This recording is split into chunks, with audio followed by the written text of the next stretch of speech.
नमस्कार मित्रांनो, इन्फ्रास्केप चॅनलवर तुमचे स्वागत आहे. मित्रांनो, MSRDCने नागपूर ते मुंबई समृद्धी महामार्गाच्या धर्तीवर नागपूर ते गोवा शक्तीपीठ महामार्ग बांधण्याचा निर्णय घेतला आहे. त्यानुसार 12 जिल्ह्यांना जोडणाऱ्या 803 किलोमीटर लांबीच्या या महामार्गाचे अलाइनमेंट निश्चित करून त्याचा प्रस्ताव राज्य सरकारकडे पाठवण्यात आला होता. मात्र कोल्हापूर, सांगली, सिंधुदुर्गसह अन्य जिल्ह्यातील शेतकऱ्यांनी, जमीन मालकांनी महामार्गास विरोध केला. महामार्ग रद्द करण्याची, अलाइनमेंट बदलण्याची मागणी करत जन आंदोलन उभारले. या पार्श्वभूमीवर राज्य सरकारने जिथे विरोध आहे तिथे अलाइनमेंटमध्ये बदल करून सुधारित अलाइनमेंट सादर करण्याचे आदेश MSRDCला दिले होते. त्यानुसार MSRDCने 840 किलोमीटर लांबीची अलाइनमेंट तयार केली. मात्र त्यातही काही बदल करण्याची गरज निर्माण झाली. त्यामुळे MSRDCने नव्याने अलाइनमेंट तयार केली असून निश्चित संरेखनाचा प्रस्ताव नुकताच राज्य सरकारकडे मान्यतेसाठी पाठवल्याची माहिती MSRDCचे व्यवस्थापकीय संचालक अनिल कुमार गायकवाड यांनी दिली.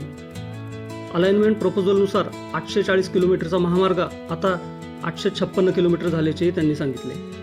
नवीन अलाइनमेंटनुसार आता हा महामार्ग 12 जिल्ह्यांऐवजी 13 जिल्ह्यांमधून जाणार आहे. सातारा हा नवीन जिल्हा यात समाविष्ट झाला आहे. वर्धा, यवतमाळ, हिंगोली, नांदेड, परभणी, लातूर, बीड, धाराशिव, सोलापूर, सांगली, सातारा, कोल्हापूर आणि सिंधुदुर्ग असे हे 13 जिल्हे आहेत.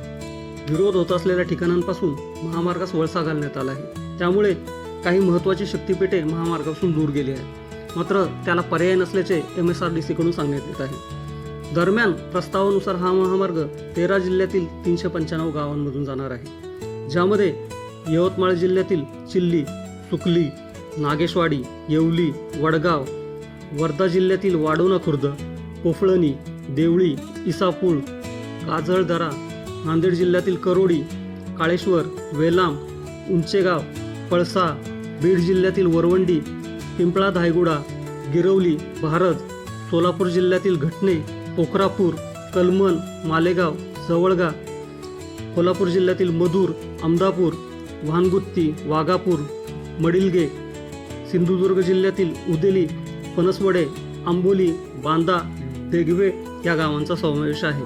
नवीन अलाइनमेंटनुसार सातारा जिल्ह्यातून हा महामार्ग मान आणि खटाव तालुक्यांमधील सुमारे 16 गावांमधून जाणार आहे. या गावांची अधिकृत यादी पूर्णपणे जाहीर झालेली नाही.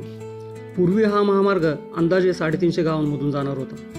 या महामार्गासाठी अंदाजे 8200 हेक्टर जागेचे भूसंपादन करावे लागणार होते. मात्र आता 8500 हेक्टर जागा संपादित करावी लागणार आहे. अलाइनमेंट फायनल झाली असून प्रस्ताव मान्यतेसाठी गेलेला आहे.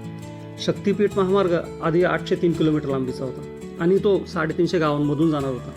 त्यानुसार MSRDCने जिथे विरोध नाही तिथे भूसंपादनासाठी संयुक्त मोजणी सुरू केली होती. त्यानुसार आत्तापर्यंत 146 गावांची संयुक्त मोजणी पूर्ण झाल्याची माहिती MSRDCतील वरिष्ठ अधिकाऱ्यांनी दिली आहे. तर आता गावांची संख्या 395 झालेली आहे. त्यामुळे 395 गावांची संयुक्त मोजणी करावी लागणार आहे. मोजणी पूर्ण झाल्यानंतर भूसंपादनाची प्रक्रिया पूर्ण केली जाईल.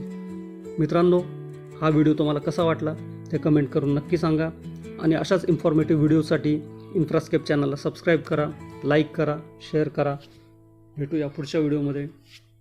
धन्यवाद.